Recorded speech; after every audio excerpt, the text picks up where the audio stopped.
Is that Glock? Glock, Glock, Glock. Oh no, no! Well, I'm tripping major nutsack right now. Oh, send it! Welcome to the world of winning. Hello and welcome back to another edition of the Switchback Formula 1 podcast, coming to you in the aftermath of the Italian Grand Prix. My name is Graham, and joining me today, as always, it's Spain's Turn 9 expert, it's Luke Holmes. Hi, Graham. Hi.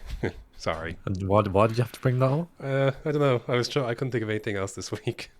I had a brilliant race, and then you decided to shame me for it. I don't appreciate that, if I'm honest. But we move. Yeah, you'll live. Oh, I didn't on Thursday. No, definitely not. No. So we're coming to you after the a very action-packed and is probably going to be a very controversial Italian Grand Prix. One that was won. I still can't believe I'm saying this, by Daniel Ricciardo and McLaren in a 1-2 for McLaren. I still can't believe I'm saying those words. That actually did happen just now. Yeah, it's unbelievable, isn't it? I was just going to say, don't forget the 1-2. It's mad that they won. Never mind got a 1-2, which was the first 1-2 all season as well, which is another amazing stat. First 1-2 all season in general, right? Yeah, that's what I mean. Yeah, all season for any team. That is wild, but it just shows you kind of how, I guess, when Hamilton and Verstappen have been up there, you know, it's been hard for either Bottas or Perez to, I guess, follow home. Yeah, or they've been sacrificed. But to be fair, I would have thought Bottas would have done it at least once, but yeah, apparently not. There you go. Speaking of that, it's McLaren's first race win, obviously, since Jenson Button, Brazil 2012, and I think it's 100. I think the stat is 170 races since McLaren's last race win as well. Yep. I got a good one for you longest. though. Second longest, right? Ligier was the longest, 81. I think it was said to 96. Yeah, it was a good chunk of time. A fair amount. I think that's what David Croft said on Sky Sports. I've got another quick one for you.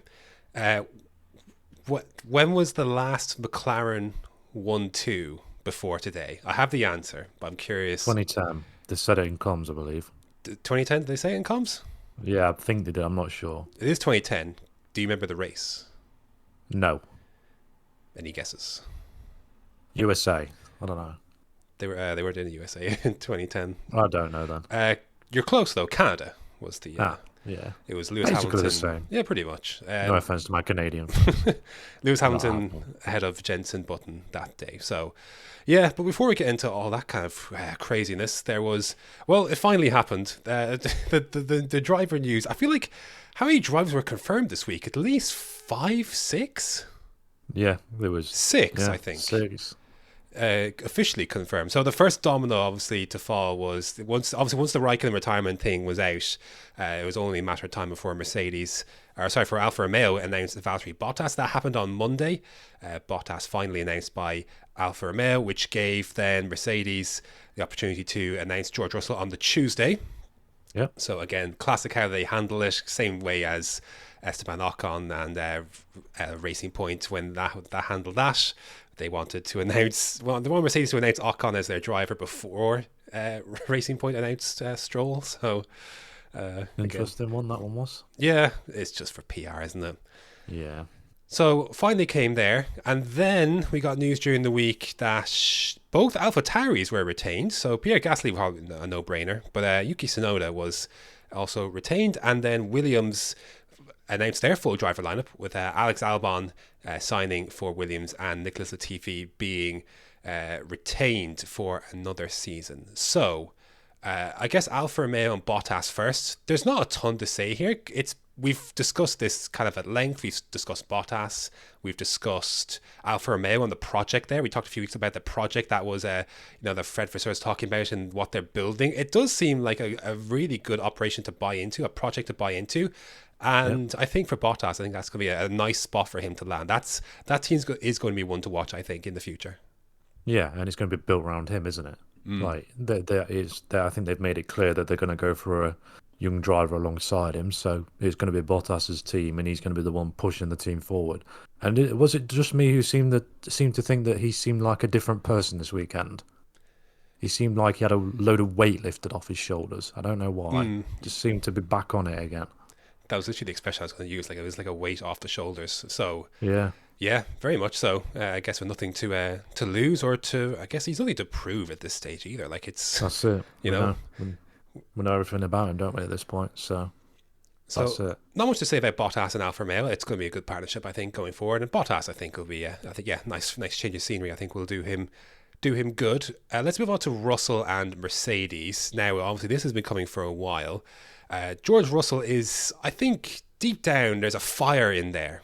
And I know Mercedes is going to be very intentional about avoiding a similar situation they had to Hamilton and Rosberg. So how do you see George Russell kind of alongside Lewis Hamilton going forward?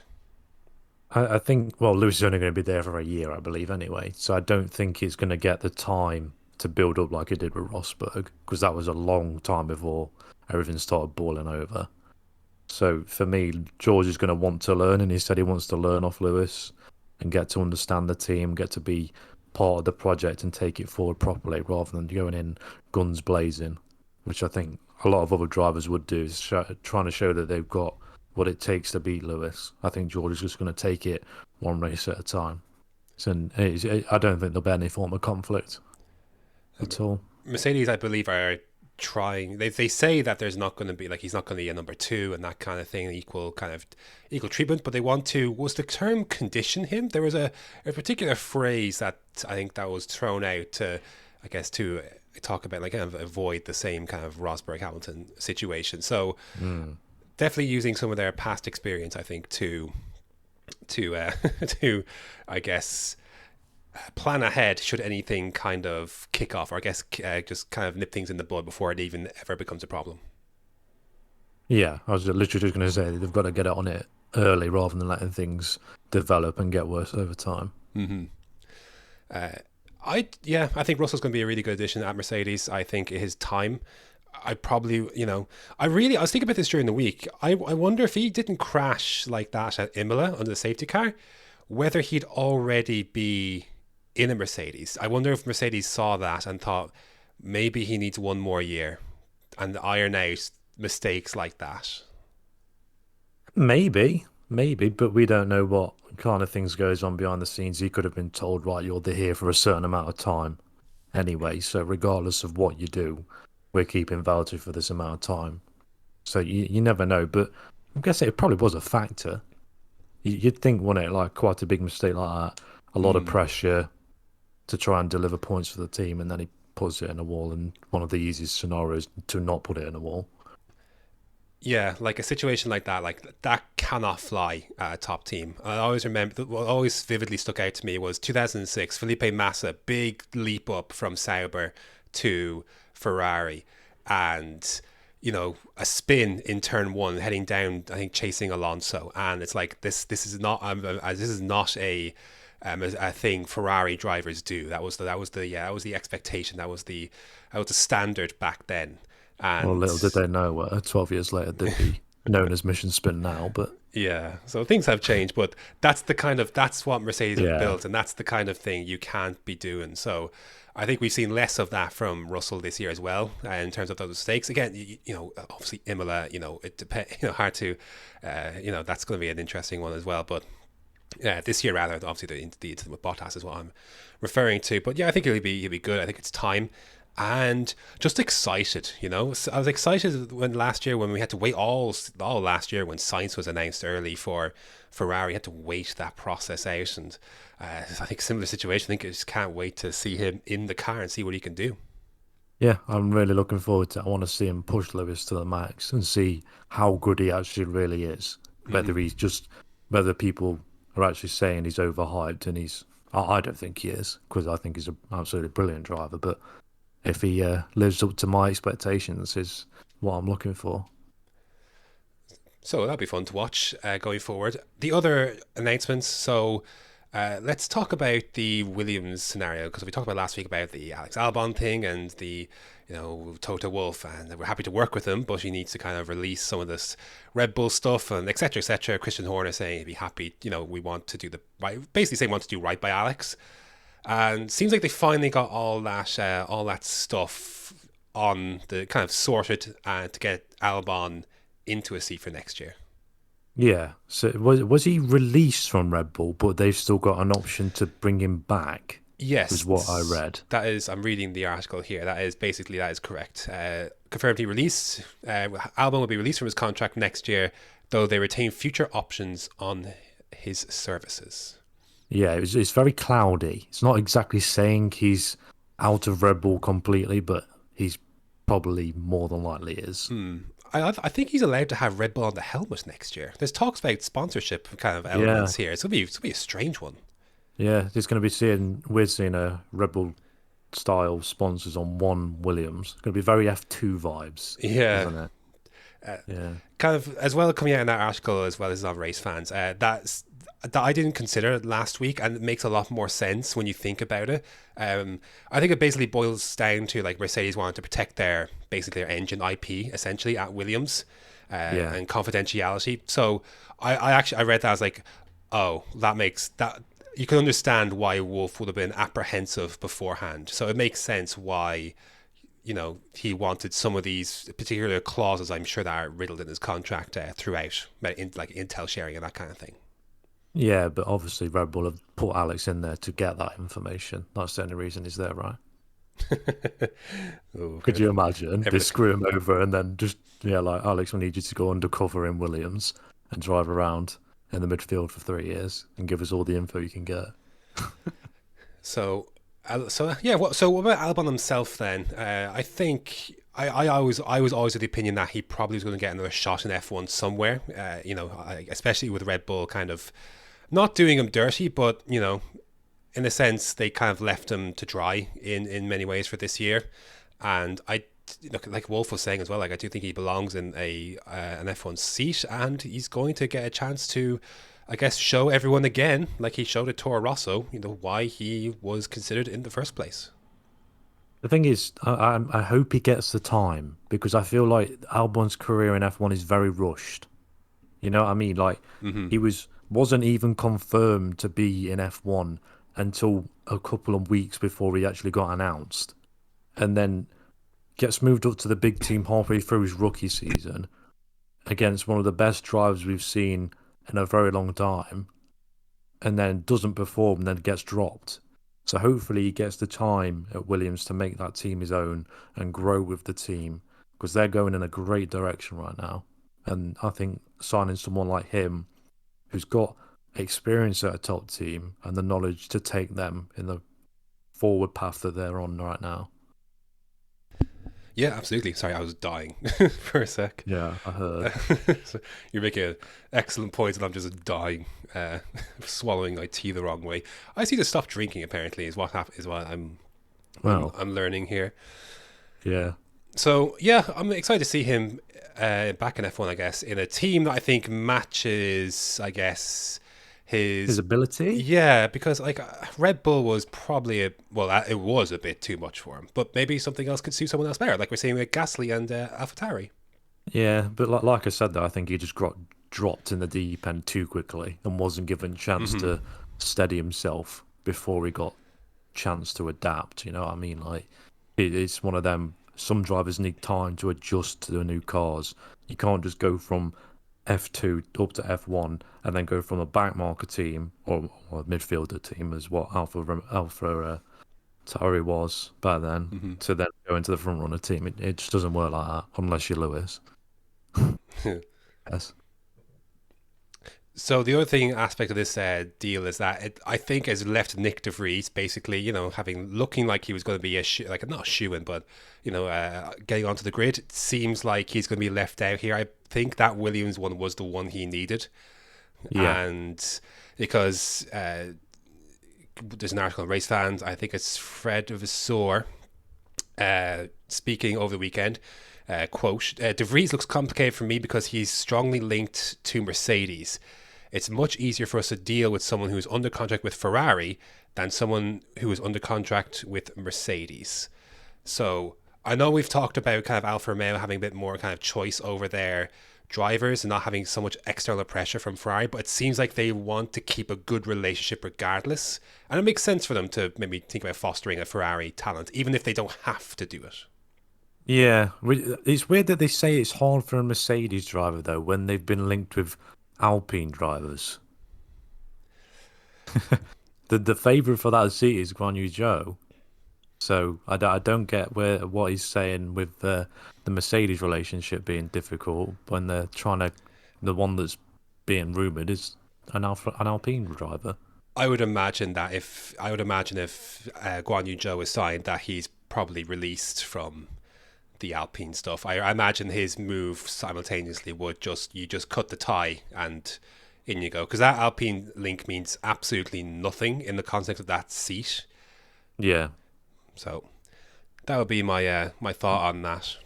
Did you hear how much sponsorship money he's apparently going to bring to that team? Allegedly $30 billion. Which is a lot. That's a hell lot. of a lot. That's like Mazepin territory. Yeah, that's kind of money that a team like Alfa Romeo can't really turn down. Yeah, and for that reason, yeah, it probably will be him. Yeah, but if anybody else is going to go in there, then probably it will be a Ferrari driver, maybe a resurgent Italian Jesus. Well, speaking of, this is what Vasseur had to say on the matter over the weekend. He was part of the deal in the past and he will be part of the discussion with Ferrari. This is Vasseur talking about Giovinazzi. We have a strong link and very open discussions. It will never be an issue to deal with Antonio and Ferrari, is what he had to say. And Vasseur is like he's like one of the basically the only team left now who is basically monitoring. I think there's one seat this year. There's one seat on the F1 grid for an F2 driver, and yeah. Vasseur is said basically he's like these 2 rounds, Italy and Russia. He is going to be looking at what's going on there, and not only has he got Guan Yu Zhou to contend with, but also his own junior driver, being Theo Porcher, who had a really strong, encouraging weekend. Really needed that up there for super license points. Obviously, race 1 winner over the weekend. So, Fred Vasseur's been given a lot to think about here. Yeah, and then obviously you've got the Ferrari probably wanted to get someone like Schwartzman in there as well. So yeah, there's a lot of pressure and stuff for him to deal with, but I'm sure he's going to make a great decision because any one of them for me is a good signing because they're all very good drivers. Yeah, that's the thing. Like Joe had a very strong weekend. I know he didn't win the feature race, but right up there, really competitive. Seems like him and Piastri very much for this title now. I know. I know. There's I think Schwartzman's like a little behind, not too far, but it's too far back. No, surely it's coming down to those two. But they both performed exceptionally well, being Piastri and Guan Yu Zhou. But we'll talk about Formula 2 another time. Lastly, just want to move on to AlphaTauri. More so that second seat, the Yuki Tsunoda. Yes. I know you've particular issue with this. I'm going to guess that you are. Well, not a guess. I'm assuming you were quite surprised that they confirmed quite early, relatively speaking. Yeah, it wasn't the fact that he's been retained. It's more the fact that they've announced it halfway through the season. That even Yuki was surprised that he got announced that he was retained. I know. I could understand them doing it at like Mexico or Brazil, somewhere like that, when we're pretty much 75-80% way through the season. But he probably deserves more time. Don't get me wrong, because he's very young. He does have a good potential, but he's made too many mistakes for a rookie. For me, so that's where my issues lie. It's not about his talent. It's about the. Oh, I'm dying here. Jesus. It's more about him just not performing consistently. If he'd been consistent in like P12, P13, I'd have been fine with it. Because that's the kind of results I was expecting. Because he's not going to compare to Gasly at the end of the day. Gasly's just in another league in that team. But if he was consistent, rather than being P8 one week or P17 the next week and getting knocked out in Q1, or something like that, then for me, I just don't get it being announced so early. What do you think about Mr. Tsunoda? Yeah, like I do think he's worth looking at for another season. He may as well, because your F2 crop isn't the most stellar, in terms of like, none of those drivers in F2 should be putting that much pressure on Tsunoda for a seat. Vips, Lawson, I know Deruvla had a decent weekend, but these guys aren't nipping at the heels really. Like, his threat is Hauger, I think, and that's not till next year, because again, when Hauger makes that leap up from F3 to F2, got to take a proper look at that to see how he gets on. But until then, Tsunoda has a chance to make this seat his, and I don't think, again, I know he's been disappointing, but I don't think Lawson or Vips or Deruvla should be replacing him next year. I just don't. I just don't. If they were in where Piastri and Joe were, it's a different story. But they are not. Yeah, like if they got no space for Albon and they hadn't got what's his name coming through, Hauger. Yeah, I don't know why I just drew a blank there. If Hauger wasn't coming through, then I could see them dropping Yuki and putting Albon in. Yeah, quite easily. But just because there's no point dropping Albon in for a season, getting rid of Yuki, who hasn't had his fair shot, and then it just doesn't make any sense, does it? You might as well give Yuki another season. Then if Gasly decides to leave at the end of the 2022 season, then they've got Yuki sat there who knows the team and can nurture Hauger along with himself and get them ready for 2023. And I think with Tsunoda as well, it's that, you announce the deal, and that pressure or, any doubt of whether that seat is yours for next year is often you just kind of focus on racing. I think we said something similar to Sergio Perez, I think, as we did, didn't we? Yeah. Hopefully it does that, because he didn't get a chance to show it this weekend, obviously, because AlphaTauri had one of the worst weekends they've had all season. But it's hopefully in Russia, a track he's been to before, he can show what he can do. So with kind of AlphaTauri retaining Gasly and Tsunoda for another year, obviously, look, Toro Rosso / AlphaTauri has been an outfit that has had a fair few lineups of late. But if Gasly and Tsunoda complete next year, they will have completed 2 years together. Can you guess the last time a Toro Rosso lineup completed 2 unchanged years in their driver lineup?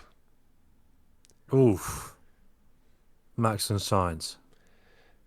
So was Max there for 2 years? I don't know. I don't think it was. No, he moved during 2016. Yeah, it would have been, but yeah, no. Oof. I want to say, was it Haugashwari type of days, or are we talking just after? Al-Jaswari and Buemi are one of them, but not the most recent one. There's one more recent than that.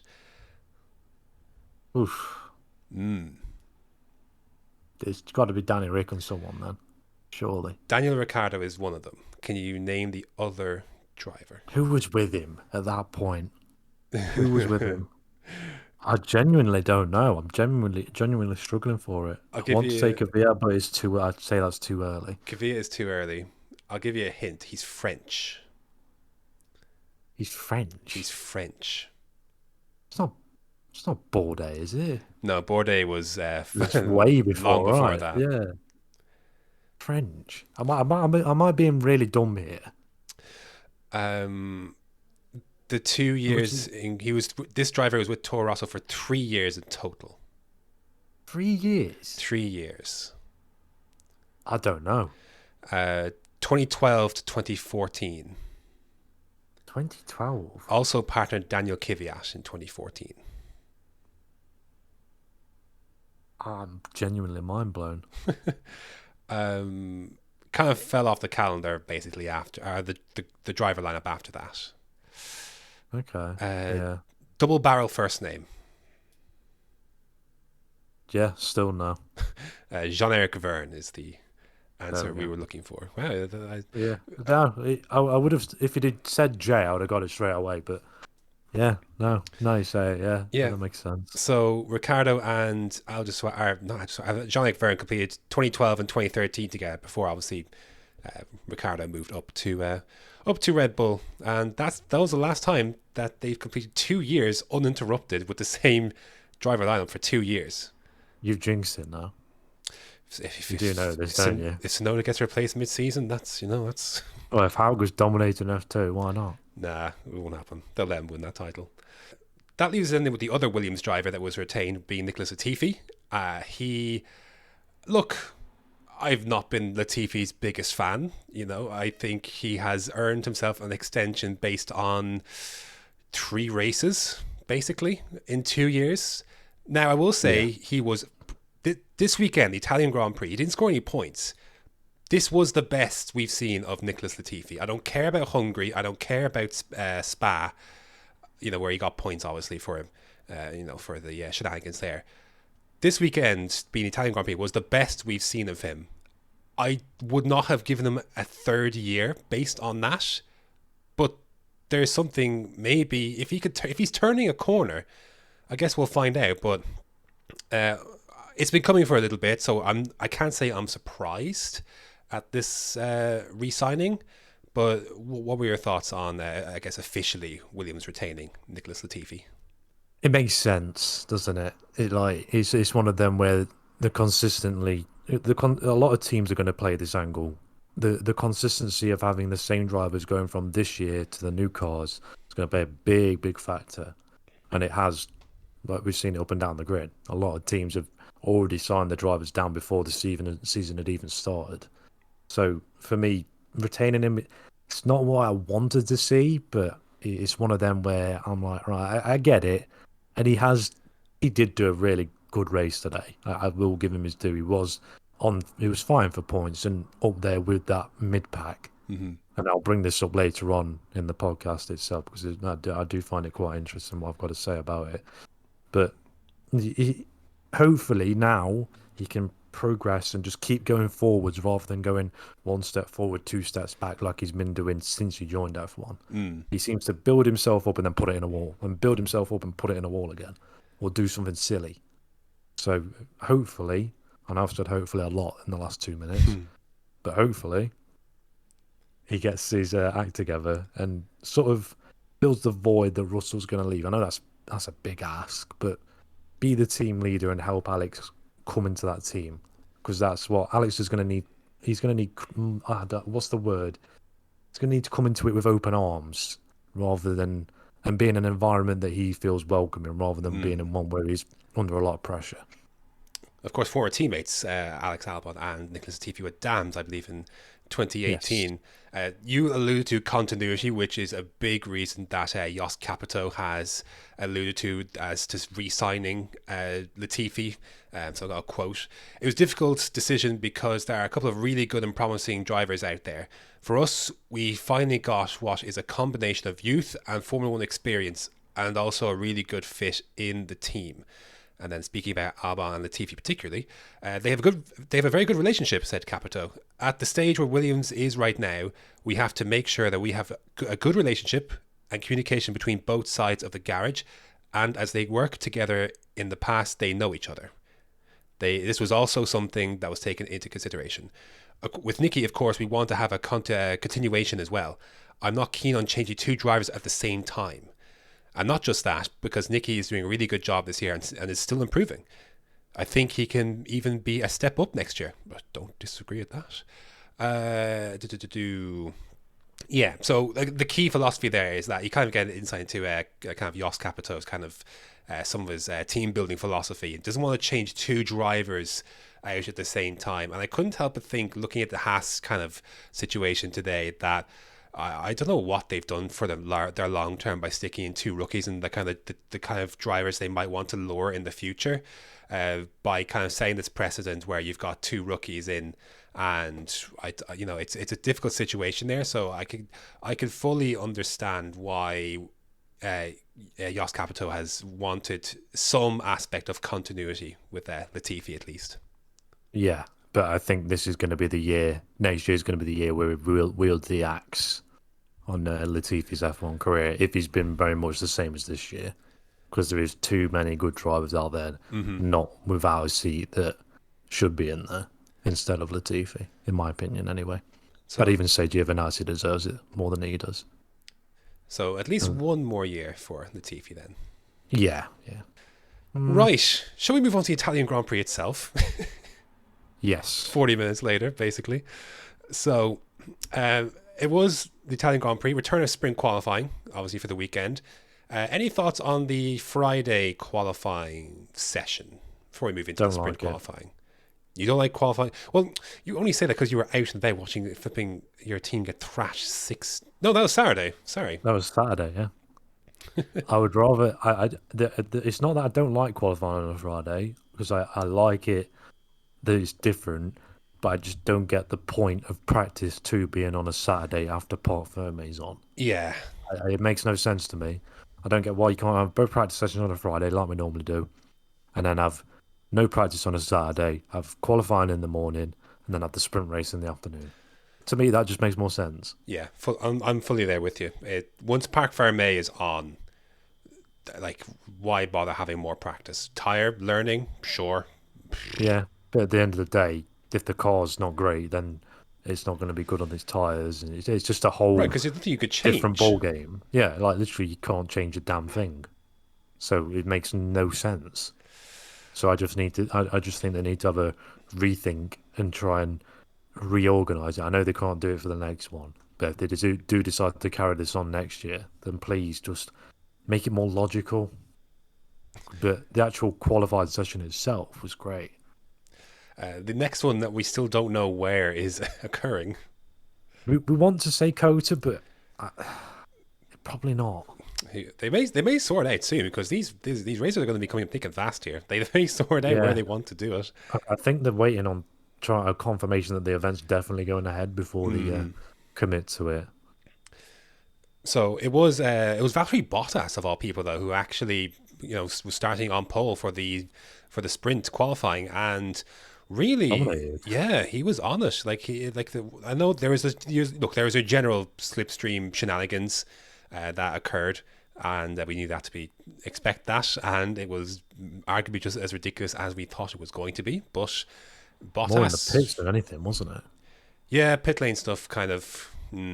There is some fines handed out, but Bottas absolutely nailed it, and yeah. I mean, you were talking about this earlier about a weight lifted, and finally seeing the things that we should have been seeing from Valtteri Bottas all this season. Yes, but at the same time, after 4 years of being used as the mate weight, it sort of beats you down and gets your motivation and energy down, doesn't it? It's sort of thing that I couldn't do personally. I'd only take like a year of it, and then I'd have just lost all motivation and confidence in myself. Just wouldn't have happened. So he's back where he should be, and that's the type of Bottas that I like to see. One that just goes and gets the job done. That's how we should be doing it. And he bossed the sprint qualifying itself, start to finish. Very straightforward, a very processional affair, which has drawn a fair bit of kind of criticism and feedback in the criticism. First of all, weird, because I thought this one was much better than the Silverstone one, but same. So I'm not sure what the issue was. I think a lot of it was just that they couldn't get close. So I think people need to take it with a pinch of salt. If it's the next gen cars, and I don't think it's going to be as bad. It's just a theme of this weekend. You'll see. We'll talk about it more later on. Yeah, kind of I guess the biggest question, well, why did we choose this track where we know overtaking? We saw it last year. We saw last year how difficult overtaking was. Lance Stroll was speaking on the F1 post show, and kind of talked about it's that last corner, the Alboreto curve. Yeah, Michelle Alboreto. Michelle, of course. Yeah, that corner is still parabolic. I'm sorry. Yeah, they were calling it the Michelle Alboreto parabolic. No, you're saying it. Yeah, no, I'm doing it on purpose just to rub it in. But Stroll was talking about kind of how that corner doesn't really allow you to get close. You can't get washed, and that's what kind of you're losing down. Like you can't, even though it's a long straight in DRS, etc. That wash out of that last corner is what really kind of kills it. So. But a lot of people had a lot of different things to say about it afterwards. Sergio Perez said it was boring for drivers, boring for fans. Adds nothing. He was quite emphatic actually with that. Yeah. A lot of different people. of it becoming very F2 like, is what I saw. I'm not sure who it was from, but it was one of the team principals, and they were very conscious of it going in the F1, focusing on entertainment rather than the actual racing side of things. There was that aspect of it, and then the notion was thrown out, well, why did you throw a reverse situation? And this is what Alpmar Safnauer is like, that's a slippery slope becoming towards F2. First of all, F2 has probably, from 2017 to this year, I would say close. F2 has been more entertaining. Now it's close. We've had some good races over the years, to be fair, in F1. But this year's been the best year for F1 for a while. But the last F2's been crazy. There's been at least 4 or 5 crazy races each year. F1's had like 1 or 2 until this season, when there's been 4 or 5. So I wouldn't really object to that, but that was the thing. That's why, no, we can't do the reverse stuff. That's too. I understand who would benefit from what, really. And then you have Ross Brawn was surprised about the lack of overtaking. Okay, well, which meant to be doing your research. Yeah, probably should have seen that coming. Alonso has been talking about kind of the show aspect of it, and maybe everyone's focusing too much on it. And he suggested a return to one-shot qualifying, which I'm for that. I really like. Now, if you don't know how one-shot qualifying has worked in F1, in the early 2000s, F1 went through a lot of different qualifying formats to get to where we are today. This knockout session kind of thing started in 2006, but we spent a lot of time trying to get there. One of the things in 2005 was that they took the race result and reversed it for qualifying. So if you were finished last, you'd go out first in qualifying. And if you were first, you would go last in qualifying. In theory, you get the best track, etc., etc. It's a very underrated reason why we got the amazing Japanese Grand Prix of 2005 that we did. It was based on this format, and the weather, I believe, struck during the session, during that Saturday knockout session. So that's why you had Raikkonen back in 17th, Schumacher there, Alonso there. It created a very topsy-turvy kind of grid. So I am not against one shot either, because it's delivering under the pressure, and that's what you want to see. Yeah, I don't want qualifying to change all the time, but every now and again, sure, why not? Mix it up a little. So here's the so I'm going to give the quote that Alonso gave. I still think that Friday is really the point that we need to improve, Alonso said. If qualifying is still 6 sets of tyres, we will eventually finish in the natural order of the performance of the cars. So in Saturday's sprint race, we will start in our position and we will finish in our position. And that's what largely happens, unless you're Lewis Hamilton and 2 millimeters of your start, and you drop 4 places, essentially, before Gasly stuffed in the wall. To continue the quote from Alonso, if the format in qualifying on Friday is a little different, just 1 lap or something, for example, yesterday in Q2, I looked up the front tyres into turn 1, and with that lap, I would start last today because I made a mistake. I will pay the price, start last. Maybe today I have a hard job to do. There's a sense of the sprint qualifying. It will be more spicy. I still think the same I did after Silverstone, after Monza. The Friday is the thing we need to do. If possible, change the natural order of the cars. And he added that having 1 lap in qualifying would really add some difficulty and punish drivers for their mistakes. And he's like, imagine 1 lap in Monaco and you only have that lap. And there's track evo, or maybe there's weather. Maybe the leaders, this is still quoting Alonso, maybe the leaders of the championship start first and you make a mega lap, and track evolution and you start on the first row of the grid. Something like that. Maybe there's 1 weekend where you are lucky and you can perform on something extra. Now your hands are tied. Even if you have inspiration one day, if your car is the 5th fastest, you will finish 9th and 10th. Some absolute money quotes in there. Yeah. Some really good shit from Alonso there. And it alludes exactly to what I was saying with your 2005 one-shot format. He's essentially describing exactly that. Track evolution, weather. Might as well do it. Why not? Like on these, like I'm not saying for these sprint qualifying weekends, which F1 wants to kind of saying that they have good audience retention, etc., etc. I don't doubt it. I understand why they want to continue it, a few of them each year. But why not do that for instead of our regular qualifying, where we're all bolting on softs anyway? Do one shot, and just throw the cat amongst the pigeons. Like, it's only 3 points. Like, at the end of the day, like, I know that might mean something, but This is where I think it should change as well. I'm not a fan of it being just points for the guys in the top 3. To me, that doesn't really do anything for the other teams. If it's going to be mixed up, at least give like the top 8 points. Not lots, but some. You know what I mean? So I think sprint quali is a good idea. I think it needs a few more adjustments. Yes, I'm in agreement with that. And one of those adjustments, even from the last one to this one, is that we didn't just get the drivers out of the cars and load them onto the back of a lorry and drive around the track afterwards. That was a weird dynamic. How did you like the medals compared to the wreath? That's a lot better, I think. You like the medals more? I like the wreath as an old-fashioned thing, but the medals, they were cool. But why weren't they coloured? Bronze, silver, gold. Yeah, that makes sense, I guess. But they were they were carving them out, wasn't it? Well, just putting the names into them.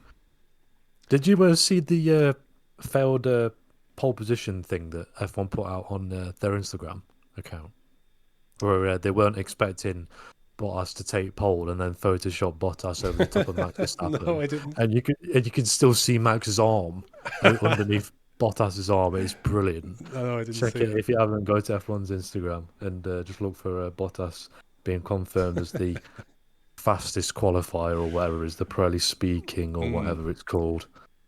Yeah. Allegedly, he ran over a squirrel on his way to that lap. Yeah, so I saw Russell nearly hit a rabbit. Yeah, there was a hare that went across the track, but apparently Bottas actually went over a squirrel for that lap. Apparently. Oh, that's mad. And he still went fastest. Squirrel power. Too bad squirrely people isn't in F1 still. Yes. Any other thoughts on sprint qualifying? By the way, can we just... I know like Verstappen gets the pole, of course, because Bottas obviously changed his entire power unit. But I'm sorry, Nicholas Latifi did not out-qualify George Russell. No, for me, that qualifying is qualifying, that is pole. Yeah. At the end of the day. Bottas, that should be a pole for Bottas, really. But yeah, and Max should have won. It should be classed as Max winning the sprint race. Yeah. I'm sorry, when the qualifying session came, Russell out-qualified Latifi. A shit start should not mean he has been out-qualified. Yeah. Mr. Saturday does not get out-qualified. Thank you very much. Speaking of Russell, I guess, they ran a helmet cam with a driver that sat a little higher than Alonso did at Spa and kept it in the major sessions. Now, what did you make of that camera angle? I guess it was. I know I still think the technology here needs to be perfected a bit, because I know you don't want it to be you have to expect shakiness, but yeah, it needs to be usable at the same time. Yeah, you could barely make out what Russell was doing half the time, but I liked it how they kept cutting to. They cut to it in the sprint race. They didn't cut to it in the actual race, which I thought they might actually do that. I thought that was the whole point, that they eventually start blending them in. To be fair, Russell's race on Sunday was pretty uneventful. Yeah, but still, I'd like to have seen the start or something from Russell's perspective. That'd have been an interesting one. Another aspect of it was that I'm reading a story from motorsport.com where Williams said that the F1 helmet cam capturing the dash information was, quote, not ideal. So Dave Robson, head of vehicle performance, it's not ideal, really, I suppose, from our point of view. But then again, if people find it interesting and entertaining, then that is all part of the sport. It is not where I would choose to put a camera for us, but if people like that view, then that's all part of it, and it's okay. So Robson also revealed that Williams, quote, did discuss it a couple of days ago, whether we just run it for the 2 free practice sessions and then take it off, before allowing F1 to keep the broadcasting from Russell's helmet during the competitive sessions at Monza. He said, quote, I think we will see it again, end quote, in Sunday's Grand Prix. Didn't happen. And that quote, I've got no particular objection, end quote, to Russell or teammate Nicholas Latifi when 2 of 11 drivers wearing Bell helmets in F1 being fitted for cameras in the future events. So openness. It's only a certain manufacturer. I didn't know that. Oh yeah, it's for Bell. Yeah, definitely. I did not know The installation of it is absolutely fine. This is Robson continuing, and doesn't cause us any problems or disadvantage. It's purely down to what we were talking about it before in terms of what's visible on the dash. But I think for where we are, last, and for the good of the sport, we're quite happy to run it. There's nothing in particular to hide on the dash. They need to sort that dash out, by the way. It still bugs me. Okay, why? It was also said during the broadcast that they have it there to save money. It's like, no, Williams have always run that dash. They have always run the dash separate to the wheel. That is how they've run the entirety of the hybrid era. I'm sure if they wanted to change it, they could, and they're not limited by cash problems to do so. I hope on the next gen cars they, for God's sake, put it on the bloody wheel. My word. I couldn't think of anything worse as a driver, seeing that blooming, not being able to see certain aspects of the information I want to see. That'd be awful. And the other point, I think it was Paul di Resta mentioned on the broadcast, that when you turn the wheel, you can't see the dash. Yeah, that's what I mean. Like, you can't see it, can you? So I always thought that Williams wheel was the most confusing out of the lot of them. Yeah, it is. So there you go. Wheel talk. Anyways, let's move on to Please no. Let's move. What? Were you trying to make a pun there? No, actually. But I can understand why you thought. Yeah. Like I said, pun life, whether you choose it or not, That's all. I don't choose it when it comes to you. Thank you very much. So, wheel talk aside, let's finally move on to the Grand Prix itself. Fuck me. Urgh. There's a lot to deal with. It's you that baffles on, not me. Yeah, you're right. These things deserve the detail, man. They do, this weekend, definitely. Anyways, race situation. So, with Verstappen starting ahead of Ricciardo and Norris then ahead of Hamilton then for the grid after Hamilton's error and inability to get by with the track being as it is. Only able to get by Norris, Bottas going to the back. 2 Mercs down on hards and 2 excellent starts, I thought, for Ricciardo himself, getting off that side that Hamilton struggled on to beat Verstappen down to turn 1, which is a key aspect of this race. And an absolutely clutch start for Hamilton on the hards, who Mercedes is doing something different. Yeah, I was surprised he got such a good start. So was I. I honestly thought after what happened in the sprint where he absolutely bottled it, he was going to struggle because he was the only one on hards inside that top 10. Bottas was the only other person, I believe, to start on the hards. Everybody else was mediums. I think someone at the back did as well. I can't remember. I want to say one of the Alphas. It may have been Kubica. In fact, it would have had to have been Kubica if it was an Alfa Romeo. So, Gio being inside the top 10. So, really good start. And then obviously, all right, heading down towards the De La Roche chicane, Verstappen, Hamilton. Thoughts, racing, was Hamilton nudged a bit? What did you think of, I guess, the first round of affairs? Trying to go around the outside there just doesn't work, does it? We saw it in F2. Got to be bold. You've got to be at least 3/4 of the way alongside to make it work, and it just wasn't. So I think it was Max's corner at the end of the day. Unless Hamilton is so far alongside, like I just said, he's going to be squeezed out at the end of the day. Yeah, I think very much similar. That's that corner, lap 1, we saw how, again, F2, we've seen Sebastian Vettel come a cropper there against Lewis Hamilton himself back in 2018. It is very much that kind of thing, that kind of corner. Lap 1, that was always going to go down as a racing incident. Yeah, always. So, really then this race kind of was, I guess in limbo in many ways, because Mercedes got exactly what it wanted, which was a McLaren ahead of Verstappen. Because I fully believe, and we saw this, if that Red Bull is in clear air at the front, they probably leave the rest behind, which is why Hamilton thought that it would be an easy win for Verstappen on Sunday. Didn't turn out to be the case because Ricciardo obviously got in front, and again, similar problems, just cannot overtake. Yeah, especially against a car that's similarly powered. 100% couldn't. Max couldn't even get close. I don't think I saw that gap dip below 6/10. No. Like, he was 6/10 coming into Parabolica, and then it shoot up to 9/10. And obviously that's just too much. And the drive that McLaren got off the last corner was It was just far too effective for Max to even close down.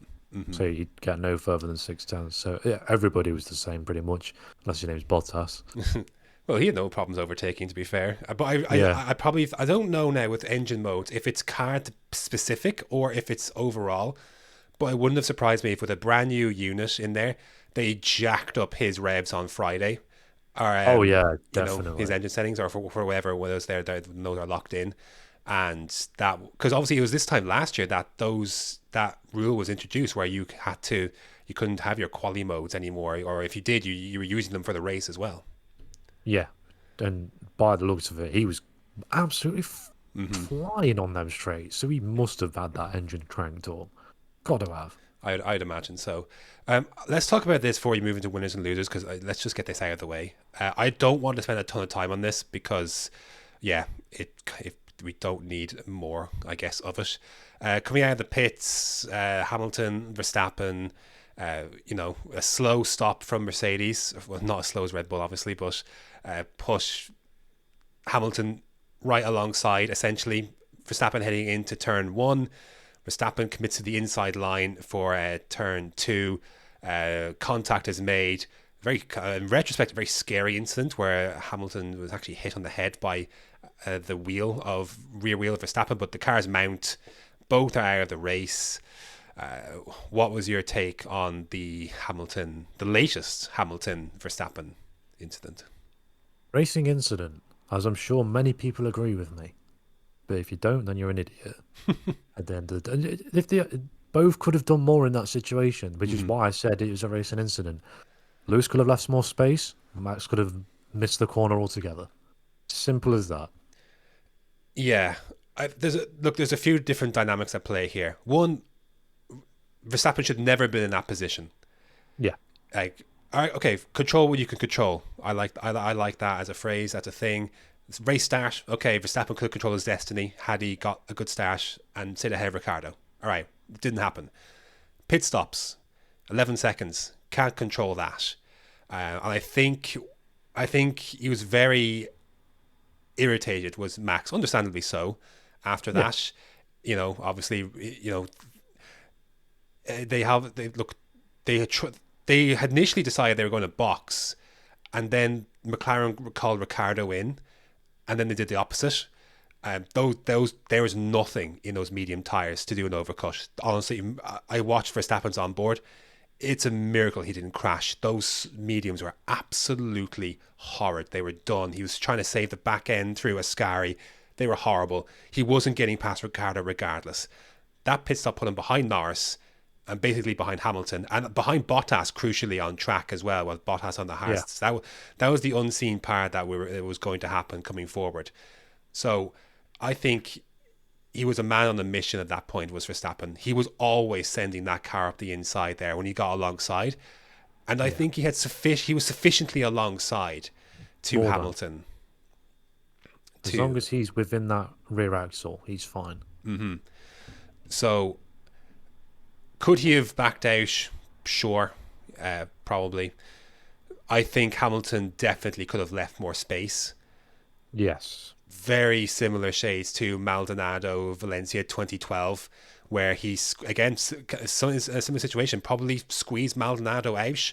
At some point, the curb does get you. You lose control of the car, and you are a passenger. Verstappen's a passenger.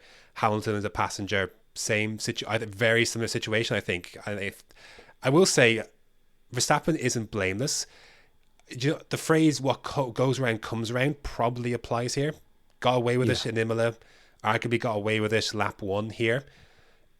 That, a situation like that was probably going to happen at some point anyway. Yeah, there was definitely going to be an eventual point in this season where they crashed because one of them wouldn't back out. Mm-hmm. Again, carry on. As I say, Verstappen was never going to back out of that.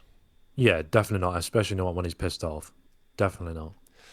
So, I think... So, for those reasons, it's not like... You'd say, like you said, you would say racing incident because both played a part, but no, apparently not. After the race, the stewards deemed Verstappen to be predominantly to blame for the collision and have handed them a 3-place grid penalty for Russia. So here's the quote I get, or the release. Car 44 was exiting the pits. Car 33 was on the main straight. At the 50-metre board before turn 1, car 44 was significantly ahead of car 33. By the way, bit of a squeeze from Hamilton in the first place, heading into the braking zone, turn 1, whatever.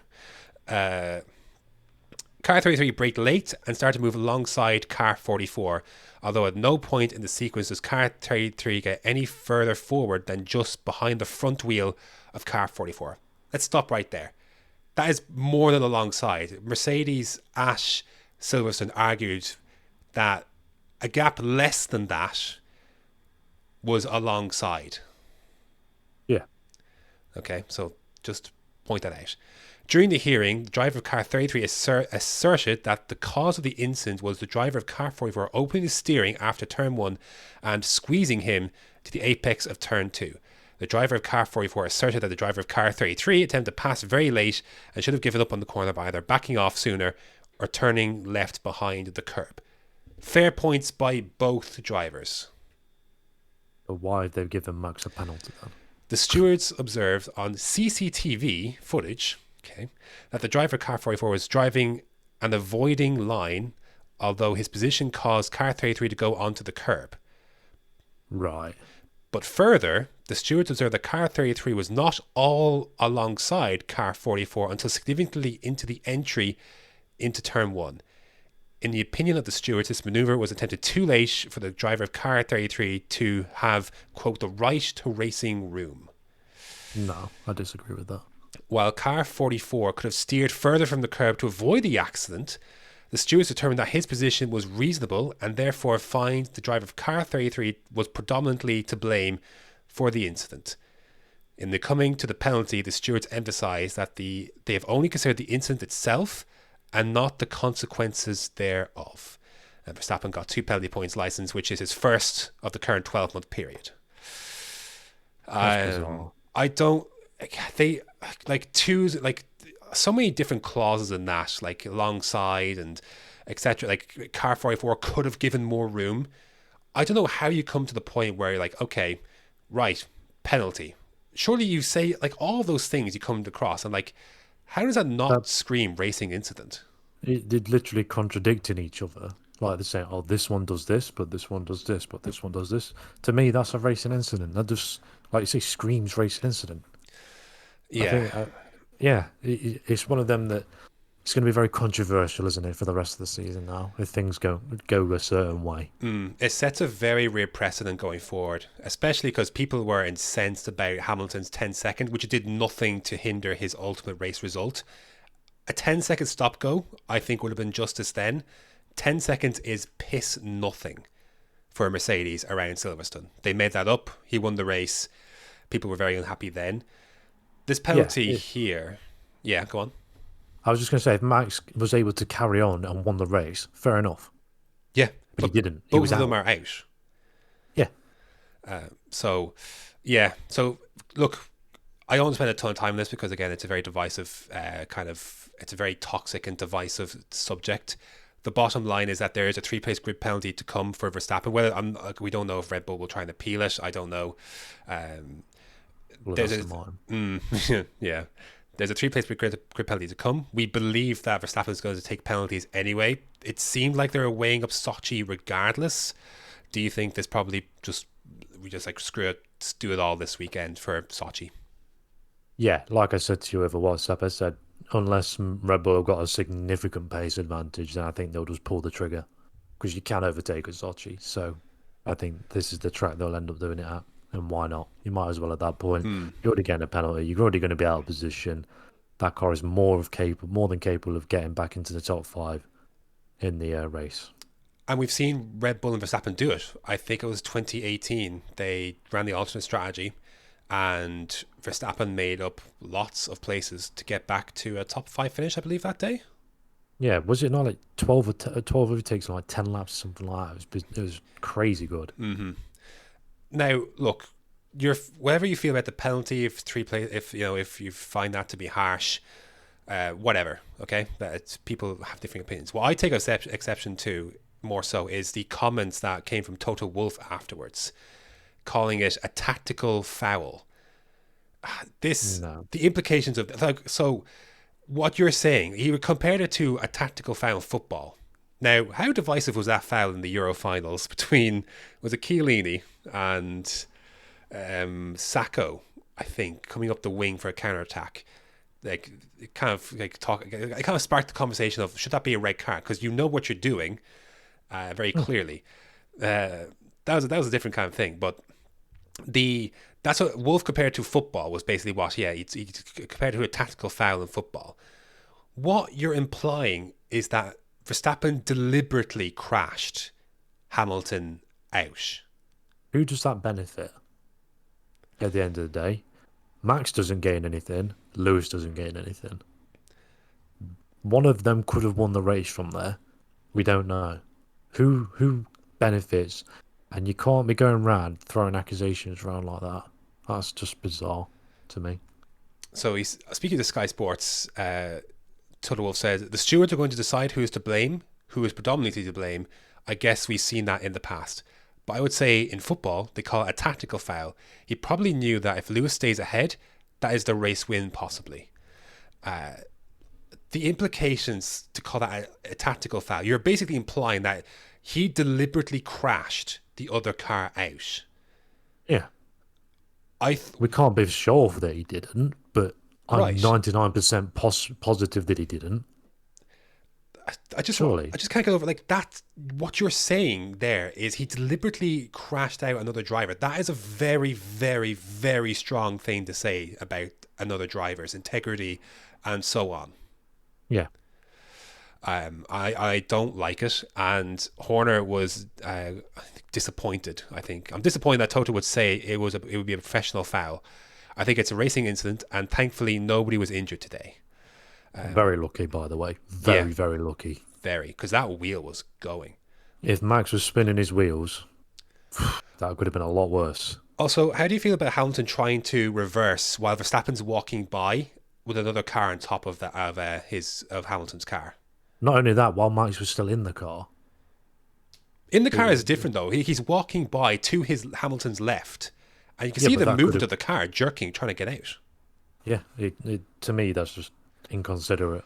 But at the same time, Max didn't check on Lewis to see how he was. Yeah, so absolutely. So it cancels each other out, doesn't it? At the end of the day.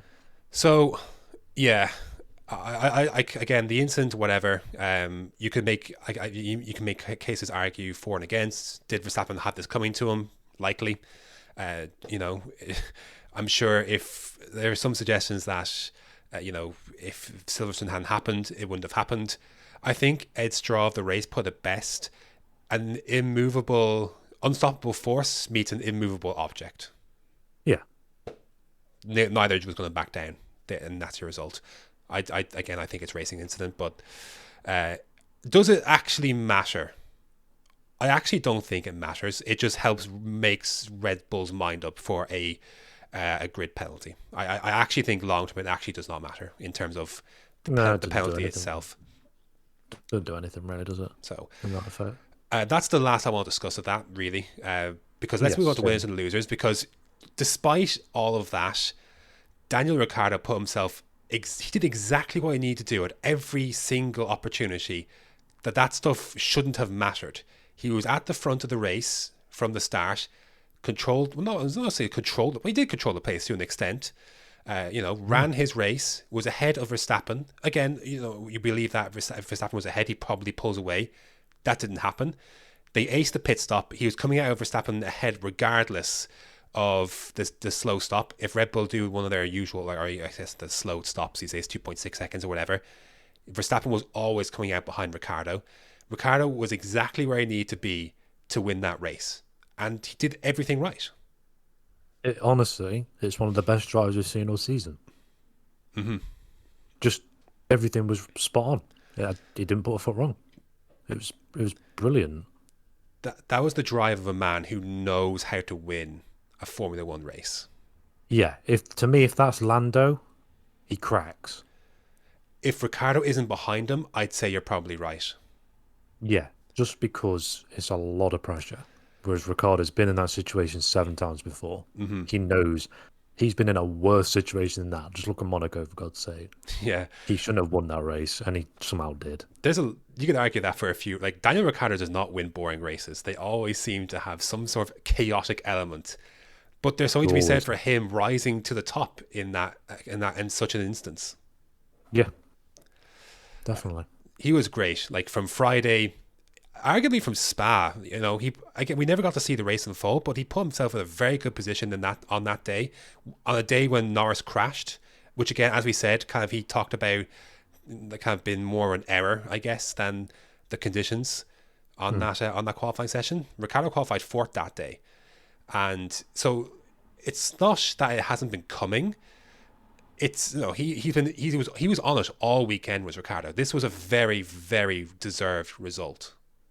Yeah, and long overdue for not only McLaren but for Danny Rick himself. Mm-hmm. It's the kind of result he needed to start believing in himself again, I think. Ricciardo on the radio afterwards, like, I never left. Did you hear what he said about he's just been sandbagging? Yeah, sandbagging SOB.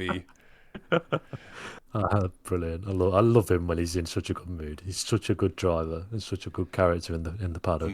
Love it. I can't help but feel like, I know Norris was pretty happy for the 1-2 for the team. I think he will be. That's his general feeling. I can't help but feel a small part of him, in many ways similar to the Alonso Ocon thing, where he had like Alonso, Norris has been the better driver of the two, and yet it's his teammate that's come away with the race win. Yes, sometimes though that's just how the cookie crumbles. Mm-hmm. To me though, Lando Porter did an absolutely amazing job, and that overtake on the safety car restore, it was fearless, wasn't it? I think was the words you used to me. He just didn't care. He was on the grass. He was getting past Leclerc no matter what. He just didn't care. And the straight line speed of that McLaren against that Ferrari was just second to none. Yeah, honestly, that Ferrari was rinsed in the straight line. Like, you could see at the restart as well, Bottas was fairly feisty as well, and they fell to the Honda Perez as well. Did the two of them, and yeah, we knew McLaren were going to be good here. We said that, and we said that from the start. They were good last year as well, I believe as well. Where Sainz qualified third. Yes, which was a shock at the time. So, kind of shows how far they've come. McLaren, like that was merit. They got themselves to track position, and they did it. Yeah, and honestly, I couldn't be any happier. Yeah. I saw Bottas coming through the pack. I was like, I'd be happy if Bottas won, but at the same time, I'm all for McLaren at this point. They deserve it. Mm-hmm. It's been a long time coming, and I couldn't be any more happier with it being Lando and Daniel getting the 1-2 as well. Yeah, it just topped off such a good weekend for them. Yeah, and a 10 out of 10. Absolutely, like it was just a very happy podium. I thought, a great result. Like, that's one of those days. I remember. I think it was 2018 Austria, where it was like, that's just a good result for F1. Yeah. It was one of them, wasn't it? Did you see Lando try and do the shoey? They all got a turn, didn't they? Ricciardo, Norris, and Zach Brown. Yeah, Lando put it in his mouth and then immediately spat it out. He did not enjoy Daniel's feet sweat. I don't think I would either, to be honest. But honestly, it's such a nerve-wracking race. Again, just the quality of a driver like Ricciardo shines through on a day like today. And like I said, I don't know how Norris reacts in that situation. I think he tried to, the poke the bear kind of thing, like Damon Hill did, and is it better for the team if I'm back here, or it's all like you say, like it is fair to ask that question, especially when he has been the better driver for the majority, like basically all season. Yeah, but it'd been very unjust if they did swap, and I think it would have cost them in the end if they did. It would have been rough because Ricciardo, it wasn't like unlike Ocon to a degree, Ricciardo didn't fluke his way into that position. He was there on pure skill. He earned it in the spring, in qualifying, the spring qualifying, and the start of the race as well. He very much earned all of that. Yeah, exactly. So, good weekend for them, obviously. First win since 2012. Yeah, to me, that's probably the highest rating I would give a team so far on a whole performance this season. Mm-hmm. Out of everybody. Yeah, honestly, just like Andrea Seidel, I think, and McLaren, they executed that race absolutely brilliantly. To perfection. Mm-hmm. Yeah, honestly. So, perfect. Yeah, well deserved, and I think everyone's very happy about it too. But unless you're Max Verstappen and Lewis Hamilton. Even then, I think they'd both be happy because they both like them. Both, obviously, Lewis used to race there. I think eventually, everybody's happy about it. To be honest. Yeah, actually, you're probably right. To be fair. Yeah. So, who else do you have? Unless you have any other McLaren thoughts, who else do you have as a winner of the weekend? Ferrari. To be honest. Yeah. I don't think it was a bad weekend for them. I was expecting a lot worse. So for me, they probably maximised what the best they could get. Arguably more, because I didn't expect both cars to get through the Q3. They did, and they come home with they come home with a P4 and a P6. Here's the big thing. Like, this is a big thing for them.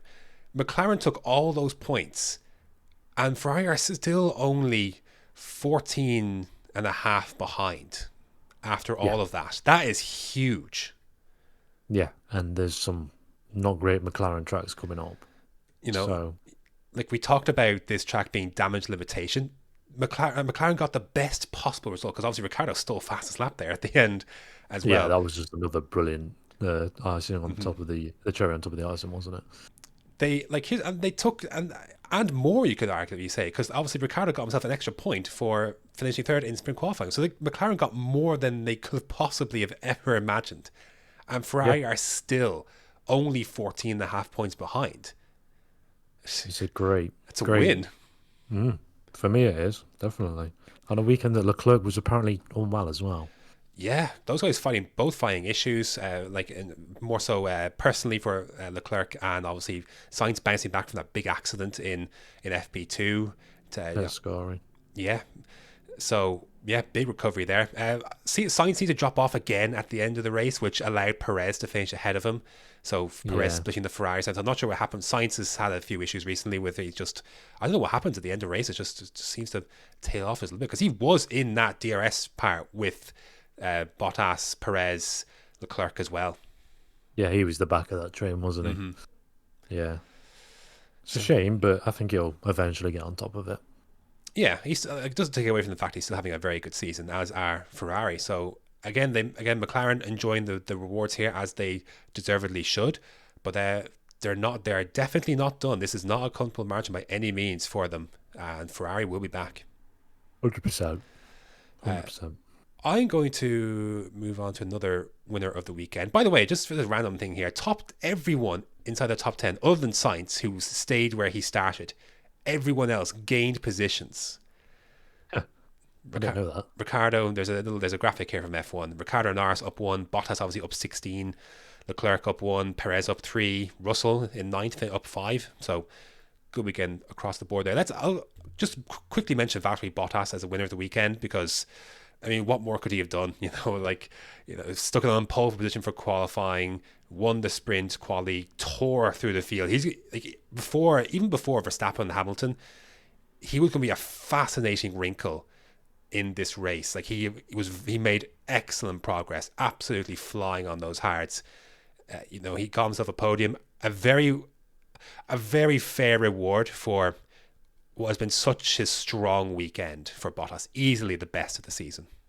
Yeah, literally what we were saying earlier, where he looked like a new man.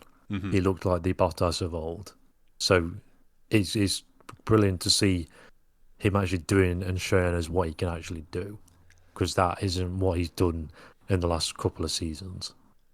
Yeah, absolutely. And honestly, he came very close to overtaking Perez. My heart was in my mouth, because I think if he'd kept that move on Perez, he probably goes on to win the race. Yeah, I think that Mercedes on their medium tyres, it's just too much, I think. But saying that, trying to get past another car with the same engine as what you've got is another kettle of fish. Lewis couldn't do it, but the tyre advantage probably would have eventually swung in Mercedes' favour. Yeah, I think you're absolutely right. And yeah, look, I think that even more than that, like he went for it. Bottas went for it. I think that's what I like seeing more than anything else. Like he went for it on Perez. Maybe he wouldn't have done that. Right.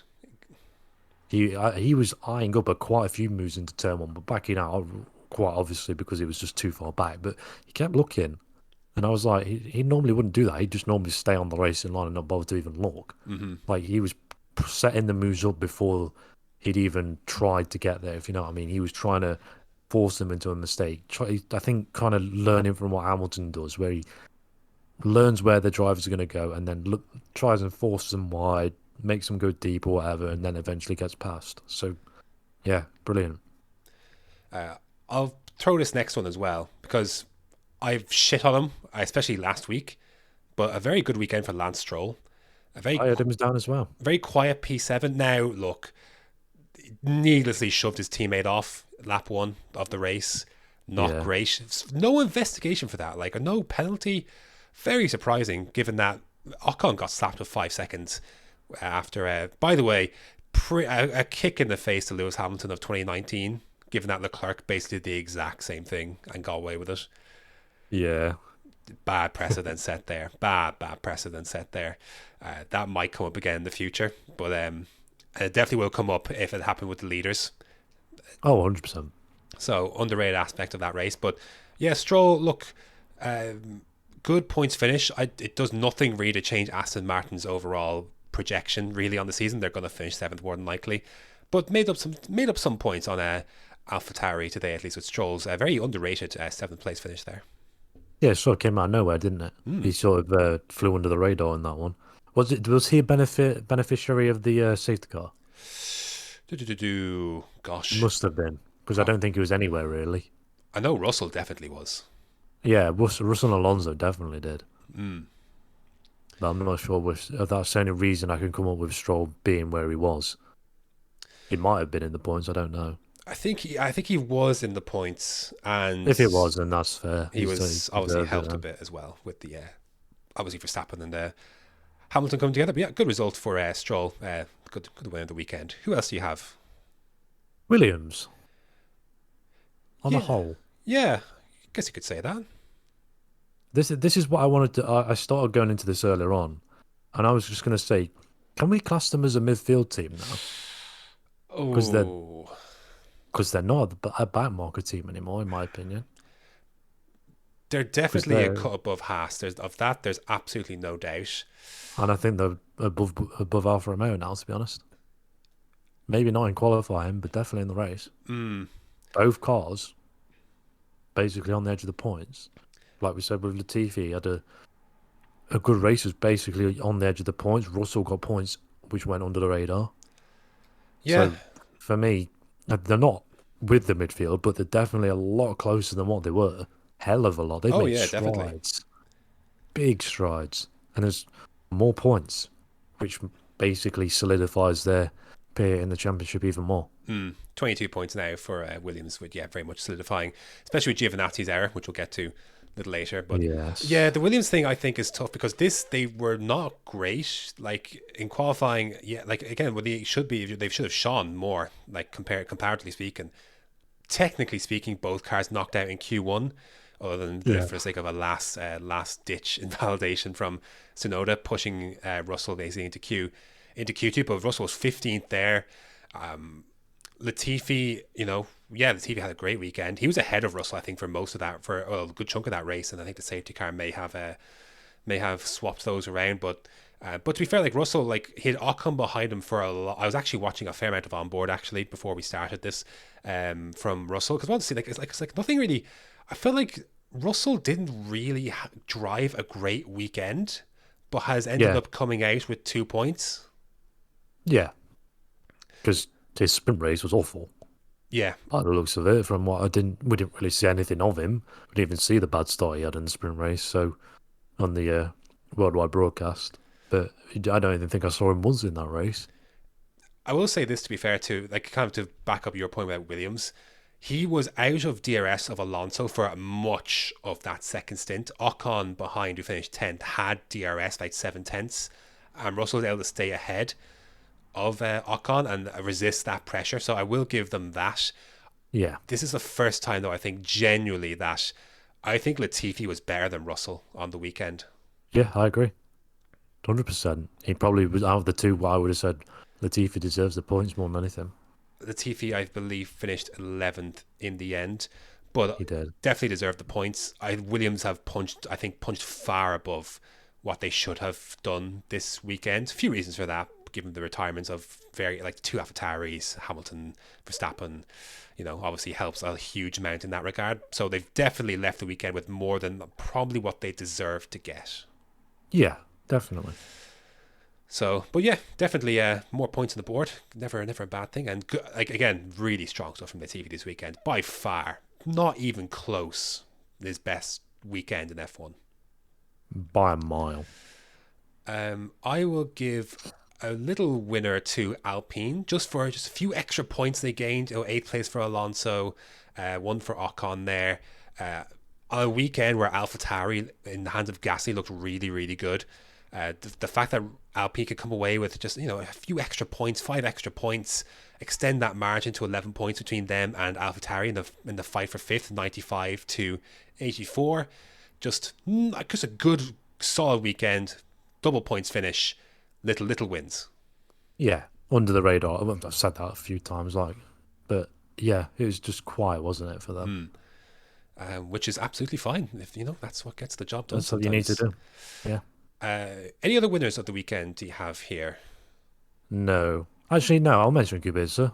A lot closer to the pace than I thought he would be. So, props to him. Yeah, I'm looking. He finished 2.6 seconds behind Vettel in the end here.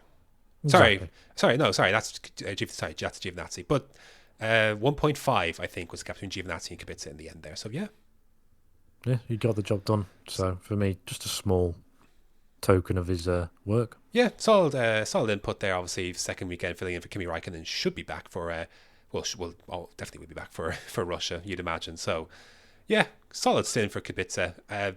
Pretty unfortunate to be. He was kind of tagged by Tsunoda in the sprint qualifying, did not help, and blocked by Mazepin, somehow not punished, did not help. Yeah. Let's move on to the losers of the weekend. I mean, it's pretty obvious, isn't it? Oh, well, yeah, there's quite a few. Why don't we start with AlphaTauri? Yeah, I was just going to say, which end of the grid are you going? Yeah, AlphaTauri, obviously, Gasly did great in qualifying again, but it sort of went tits up in the sprint race when he hit the back. Who was it hit the back of? Ricardo, I believe. Yes, which put the front wing under the car. He carried on till we got to the Curva Grande, and the inevitable happened, and he ended up getting carried into the barrier, which unfortunately meant he was out of the race. And then AlphaTauri were like, yeah, might as well take the penalties now. We're basically at the back and put a new power unit in. And then on the way to the grid, he had some suspension issues, which basically made the car undrivable, and he eventually retired. 2 or 3 laps into the race, was it? They tried and did not get very far. Yeah, and then obviously with Tsunoda, he got his lap invalidated. Trying to say he got his lap deleted in qualifying, which knocked him out in Q1 yet again. And then gets to the race day, gets to the grid, and his car gets wheeled back into the garage with hydraulic issues and doesn't even make the start. Yeah. So it's just possibly their worst weekend of the season by a country mile. Well, definitely, because it's the first weekend that they didn't score points. Like every With at least weekend, one. they've scored points with at least one of their cars, and yeah, that streak came to a shattering end. Very rough because again, like Gasly, qualified excellently. He was ahead of Hamilton when he whether he would have stayed ahead heading into Del Rogge, who knows, but he was definitely alongside Hamilton, at least a little bit in front. And yeah, like I said, the wing went underneath, and costly because obviously sprint qualifying put him at he was going to start from the pit lane anyway, so who knows how far he could have progressed. Probably would have benefited quite nicely from the chaotic race that actually ended up unfolding. So never had a fighting chance, which is I think always the bigger one when you don't you're out early and you see the madness that unfolds and you're not a part of it. It's always a kind of a tough one. Yeah. So yeah, AlphaTauri lose at the weekend there. Didn't lose. Look, they didn't lose a ton of ground. To be like again, just a few small gains for Alpine, like, it's enough. But yeah, they need like they're not. Unless Gasly can get a podium or something, they're not. I don't think they're going to grab this fifth place without Tsunoda. Like again, didn't get a chance today. Did Tsunoda to actually do anything, but was nowhere anyways. Yeah, which is why I was a bit, like I said, I was a bit shocked that he got announced that he's been renewed. So yeah, lose the weekend, AlphaTauri, absolutely. We don't need to cover the stuff at the front end because we already have. Can we lump in Haas once again? Not so much Mick.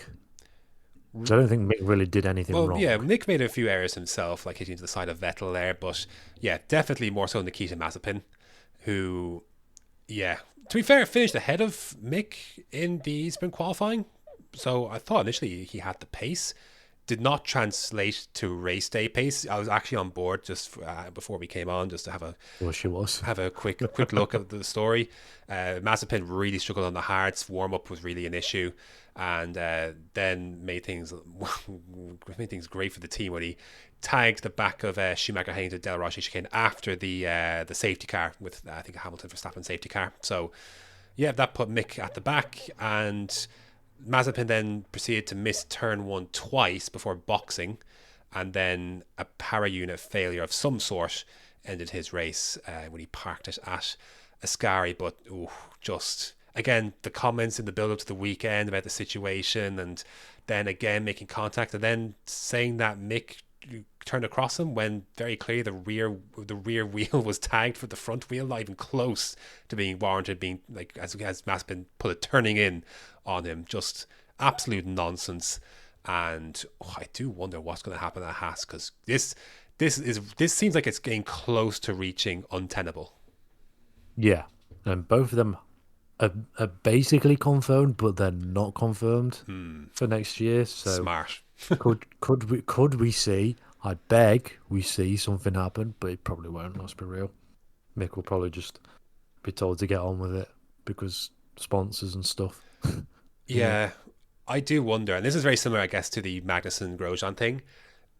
Like, I wonder if it's the Haas situation in particular. Like, if Gene Haas isn't the thing here, whether Steiner would have already said that's enough. Yeah, I think he would have. Might still happen, because this is not helping anyone. Like, you can't. You can't have this. You're already squabbling at the back for nothing, anyways. Can't then be hitting each other and taking each other out. And again, like, it's all. I don't want to, like, I'm not absolving Mick from absolute blame over the course of the season. They're two personalities that we know don't particularly get on. Although I don't know who Mazepin would actually get on with, but that's a different matter. Danny Cavilla. Yeah, well, just because you're from the same country doesn't mean you always get on. Yeah. Yeah, True. just we're going to see more Haas news, I'd imagine, soon, or quotes or stories. They're flying under the radar today with everything that happened, but really there should, I'd imagine we'll see something coming out in the week about their situation. Definitely something's going to happen eventually, and obviously when we're going to Russia next, Mazepin's going to have his ego tickled a bit, so it's going to be an interesting one, isn't it? Because in his mind he will absolutely have to finish ahead of Mick Schumacher there. He cannot finish behind Schumacher there. I'm sure it's going to be the approach. So, and we know Mazepin in Russia was a little sketchy when he caused a huge accident with it was Matsushita, was it not? Or was it Aiken? Aiken and Matsushita. 2019. Yeah, and sorry, there was one innocent party. Yeah, someone, I think Aiken may have been an innocent party actually. So, or one of those two. Anyways, Mazepin's got history at the Sochi circuit, so yeah, I'm watching those two with particular intrigue next weekend. Or sorry, 2 weeks from now. Indeed. I do have one more loser of the weekend, but I think yours is probably going to be the same. If you have one. I've got Sebastian Vettel as a loser of the weekend. I didn't have him down individually. I had Aston down as a whole. But obviously Stroll sort of negates that. So, yeah, I guess so. He didn't really do anything all weekend, did he, really? sort didn't of, do anything wrong, just didn't make any sort of impression. I know he had damage, but yeah, front wing, and then obviously when Mick hit him as well later on in the race, sort of damaged his floor as well. But that just did make an impression. Lost out in the duel against Alonso. That was great stuff, by the way. Just another Alonso Vettel moment there to add to the books. But he lost out on that one when it seemed clear based on Scholl that car had everything it needed to stay in front of the Alpine. Yeah. So, and he lost out to Ocon, I think, at some stage as well, which put him on the grid. And I was like, Ocon finishing ahead, obviously, in today for Sunday as well. Just bad weekend for Vettel, especially when his teammate just picks up a P7 there. Yeah, but at the same time, Vettel's done that more times than I can count to Stroll this season, so it's probably going to happen eventually. Yeah, to be fair, just on the weekend, it's on itself. By the way, there is there's a bit of kerfuffle, and you've obviously brought mention to this as well about Aston Martin and Vettel and the new deal. And Aston Martin says to the notion that a new Vettel deal is in doubt, they say 100% nonsense. So, okay, I don't understand believe what the that hold when up. Alonso is not in Aston Martin. Like, what's the hold up though? That's if there's no hold up, then why not just announce it? Like, we know you're going to re-sign Stroll, so why not just announce he's got a 10-year deal? Like, you know what I mean? Just do it. There's no point. Otmar Safnauer says it's a multi-year deal, but there are options on both sides. So when you have options on both sides, then there's some details that you need to negotiate up to the deadline of your time window. That's exactly what's happening now. Sure. Okay, dude. I believe that. So I'm sure it'll... just nothing really, isn't it? Yeah. So there you go. Do you have any other losers of the weekend? No. I don't either. So, you could say Perez, but really he was kind of dangled from the start with giving slipstream to Verstappen, and obviously puts him in a tough position for sprint quali. Hard to overtake. He did get some moves done. If he hadn't lost out at the start, could have been a bit of a better weekend. But picked up some points. I get the penalty situation, weird one, because Christian Horner said afterwards too, I think it was Sam Collins, that they weren't actually told by the FIA to give that place back. So, well, if they were told, then I'm sure they would have given it back. But at the same time, to me, I thought it was just logical that they gave it back anyway. Yeah. So, you know what I mean? Because otherwise they wouldn't have been in that situation in the first place. So, yeah, to me, it would just been silly just to not give it back. Ended up costing Perez 2 spots there on the a spot on the podium at that as well when Red Bull really need it, because they did lose again a small margin, but they did lose some points. They are 18 points behind Mercedes. Not a ton in the grand scheme of things, but it's still a couple of races, creeping slowly. Yeah, it's still a couple of races of bringing it back where they need both drivers on the podium. And stuff that happened to one of the Mercedes. And that's not going to happen, is it? Yeah, and they could have taken a few points away this weekend with Perez on the podium, but didn't turn out that way. But again, I don't blame Perez entirely for how his weekend unfolded. He was definitely kind of there to help Verstappen, and can't really argue with that. Yeah. Right. Is there anything else? No breaking news has really come through while we've done this, so we could be thankful for that at least. No, I think I'm near. When does IndyCar start? Because I might watch that. I am unsure when on Sunday IndyCar begins.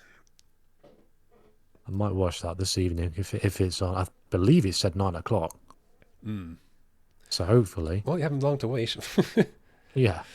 Oh, support my boy Mr. Calamilo. Yeah. 14 on debut. Yeah, not bad. Not bad. Pato O'Ward fighting for the title, coming down to the wire there as well. It's like the last 3 rounds. Yeah, and Alex Palou was on pole. So yeah, was absolutely dominated as well, by the way. Should be. I don't know why he's not been linked before, How old is Alex Palou? 24. Young enough. Yeah. Maybe Aston Martin could get him in for their rookie driver. Why not? IndyCar links, we've said it time and time again. Yeah, There needs to be more of it. yeah, absolutely. And I think there will be, because I think a couple of Formula 2 drivers, I would imagine, I can't see it, there's an article on the race about Dan Ticktum. We can going to talk about it next week. We talk about F2, but I mean, he seems destined at this stage for IndyCar, really, as an employment opportunity. I think he'll do quite well there. I thought he was going to go to British touring cars personally, but sure. Could you imagine? All of the long Fall way from back. grace. Oh God! Possibly getting a Formula One seat to racing in around Donington in a Vauxhall Astra. What a great drive! Brilliant. Have you any other final thoughts to add before we? I can't believe we've done this. Well, I can't believe either, but there's been a lot to talk about. So hopefully next week we do like a 20-minute podcast just to compensate. Yeah, that would Which be we nice. won't. It'll be over an hour, as always. I hope not, because It's us. We'll find something to waffle about. we're talking about we did F2 anyways. That's for sure. Yeah, but we did it for 3 weeks when there was nothing to talk about, which I don't understand how we did. Yeah, yeesh. Someone's going to only apologise for wasting your entire Monday. Hey, don't ever say that. My voice is precious. My voice is not going. stand for that. Yes, mine is as well. I've run out of water. I'm absolutely gagging for a refill. Not the only time, eh? Hi-yo! I'm only gagging for the right people, Graham. Let's be real. Let's end this shit immediately. Thank Yes. you, as always, for listening to absolute Shite. nonsense. Just absolute twaddle you ever did see. Well, it's been fun. My name has been Graham. I have been Ferrari's chief Valencia test driver, Luca Badura. Nice. And we shall see you next week. Goodbye.